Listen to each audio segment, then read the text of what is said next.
He was born into a world he could never see. The son of one of the richest men alive, surrounded by gold and luxury he would never touch with his eyes. For years, his father spent millions searching for a cure, but nothing could pierce the darkness that imprisoned his boy.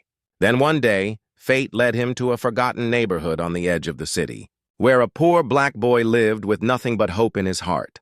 What happened next would defy every law of medicine and change both their lives forever. The child's name was Nathaniel Hawthorne III, heir to an empire built on steel, oil, and the kind of wealth that made headlines. His father, Richard Hawthorne, was the kind of man whose name opened doors and whose money could silence almost anyone. But when Nathaniel was born blind, the man who had conquered every market in the world discovered something he couldn't buy: vision. Every doctor, every specialist, every whisper of a possible cure, he pursued it. From Switzerland to Singapore, Richard flew his son across oceans in search of light. But every diagnosis ended in the same quiet defeat. Nathaniel would never see. As years passed, the mansion grew quieter. Nathaniel's world became defined by sound, scent, and touch. The echo of footsteps in endless hallways, the soft click of a maid's heels on marble, the faint hum of traffic beyond iron gates. His father's presence was like thunder in the distance, powerful, unreachable, and always moving away. Nathaniel's mother had passed when he was young, leaving behind a faint scent of lilacs that lingered in his memory like color in a dream. The boy learned to smile for others, to hide the ache of isolation. But at night when the world slept, he wondered what blue looked like, or gold, or the face of the man who loved him but couldn't bear to look at him too long. One humid summer afternoon, while servants hurried to prepare yet another charity gala for causes that meant nothing to the guests attending them, Nathaniel wandered toward the outer gates. The air outside was alive, heavy with the smell of wet earth, gasoline, and city life. He listened. That was when he heard it: laughter. Not the rehearsed, polite laughter of dinner parties, but wild, unfiltered joy. It came from beyond the fence, from the street where the world of wealth ended and the real city began. A group of kids was playing soccer on a cracked street, their cheers rising with every kick.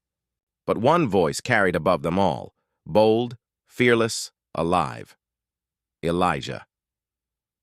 Nathaniel didn't know his name yet, but something about that voice made his heart beat faster. It was the sound of freedom, something money could never buy. For weeks, Nathaniel sat near the gate, pretending to enjoy the wind but secretly waiting for that laughter to return. And every time it did, the darkness around him didn't feel so heavy. Elijah was everything Nathaniel wasn't allowed to be: poor, spontaneous, and full of unbreakable joy. He lived in a small, paint-chipped apartment with his grandmother who cleaned offices downtown. His sneakers were torn, his shirt faded, but his spirit was brighter than any chandelier inside the Hawthorne mansion. One afternoon, Elijah noticed the quiet boy sitting behind the iron fence. "Hey!" he called. "You want to play?" Nathaniel hesitated. "I can't," he whispered. "I can't see." Elijah thought for a moment, then grinned. "That's okay. You don't need eyes to have fun." And so something began. Every afternoon, Elijah would roll the soccer ball near the gate and teach Nathaniel to listen, to hear the bounce, to sense the direction, to trust sound more than sight. In return, Nathaniel would tell stories he'd memorized from audiobooks, stories about knights, dragons, and faraway lands Elijah had never imagined. Together, they built a friendship that transcended every wall, social, racial, or physical. But the world around them wasn't as kind. The mansion staff whispered that the street boy was a bad influence. When Richard finally found out, his fury was instant. "You are a Hawthorne," he roared. "You don't play with children from the streets." Nathaniel begged, but his father refused to bend. Guards were ordered to keep Elijah away. The gates that once protected the boy now became prison bars. That night, Nathaniel lay in bed, feeling the world collapse into darkness again. Beyond the estate, Elijah sat on the curb, staring through the rain-streaked fence, clutching the ball they once shared. Both boys cried for a friendship neither could understand, but both knew was real. Weeks passed. The laughter was gone. The air around the mansion felt colder, until one night everything changed. The sky cracked open with thunder, and rain came down in sheets so heavy it blurred the city lights. Nathaniel couldn't sleep. The storm was alive, each roar of thunder vibrating through his chest. Then he heard it, a voice, faint, panicked, crying out for help. Elijah! Without thinking, Nathaniel ran, barefoot, soaking wet. Guided only by instinct, he followed the voice beyond the marble halls, down the long driveway, out through the gates left ajar by the storm. The street was flooding fast. Somewhere in the chaos, Elijah's cries grew weaker. Nathaniel reached out into the darkness, letting the sound guide him. His feet slipped in the mud. His heart pounded. The world was black, but he could hear everything, the rush of water, the desperate gasps, the tremor in Elijah's voice. Step by step, sound became his vision. He found Elijah trapped in a storm drain, water rising around him. The current was too strong for a child. Nathaniel grabbed his hand, pulling with every ounce of strength in his frail body. Mud and rain blurred into one, but he refused to let go. "Hold on!" he screamed. And somehow, against the pull of the flood, he dragged Elijah free. They collapsed together on the pavement, gasping for air. Then lightning split the sky, blinding white. And in that instant, something impossible happened. A flicker, a spark. For the first time, light touched Nathaniel's eyes. He blinked, trembling, unsure if it was pain or a dream. But as he turned his head, he saw it.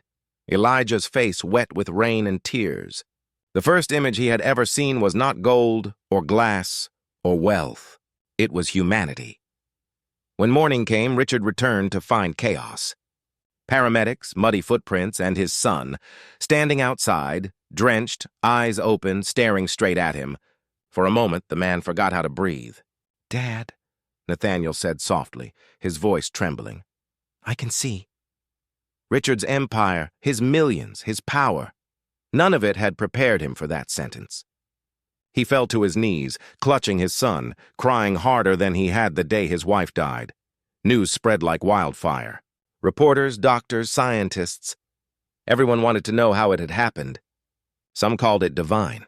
Others called it impossible. But Nathaniel didn't care. He knew what had brought him sight. Not medicine, not miracles, but a boy's courage, friendship, and love. Weeks later, Richard visited Elijah's neighborhood. The billionaire who once lived above the world walked the cracked streets in silence. When he found Elijah, the boy tried to hide, thinking he'd be punished. But Richard knelt instead. "Thank you," he whispered. "You gave my son what I never could." He offered his hand, not as a man of wealth, but as a man humbled by grace. From that day on, everything changed. Richard founded the Elijah Foundation, dedicated to providing medical care for children regardless of race or wealth.